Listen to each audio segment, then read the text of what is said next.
What's going on, everybody? Thanks for tuning in. This is Nick coming at you from Central Florida. Here in Zone 9B, I'm coming at you from my garden. Today's video, I'm going to be talking about Brussels sprouts. Brussels sprouts is one of those things that I was told that I wouldn't be able to grow, or that I'd have a really hard time growing. I was also told that about broccoli, and I was also told that about cabbage. But I've had really good success with both of those, and now if you look, I'd say I've had pretty good success with Brussels sprouts as well.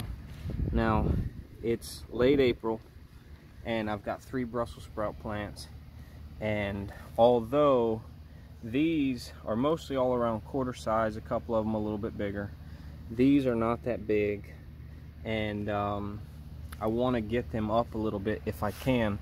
They're already starting to get pressured by bugs a little bit, so this is going to be something that I'm looking at daily, and I'm probably going to decide at some point, you know, they're getting too pressured by bugs, I need to take them out so we can actually get something.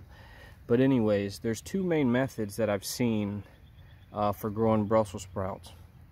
The first method is that as the plant grows, you cut the lower leaves off, and to me that makes a lot of sense. I work with plants for a living. If you clean up the trunk of something, a tree, a bush, it's going to make it grow taller, which is a part of growing Brussels sprouts because they grow along the trunk of the plant.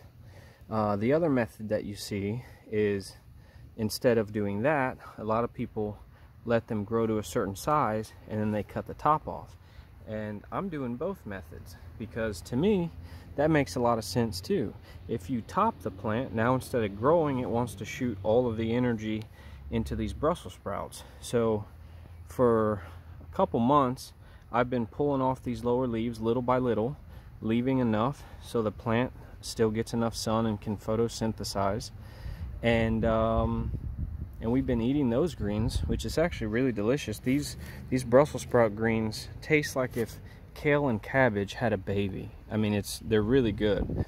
So now that the bug pressure's on, it's really hot, I'm going to try to put as much energy into these sprouts as possible. I've topped that one. You can see the tops right there.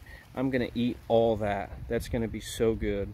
And then I'm about to hit all the plants with a little bit of this homemade fertilizer, and so I'm going to do the same thing to these plants.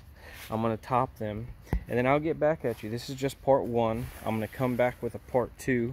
I don't know if it'll be in a week or 2 weeks or 3 weeks. It all depends on the bug pressure, but I'm going to come back and share the harvest with you so you guys can see what the turnout from growing Brussels sprouts in Florida can be. Thanks for tuning in, and we'll get back at you later.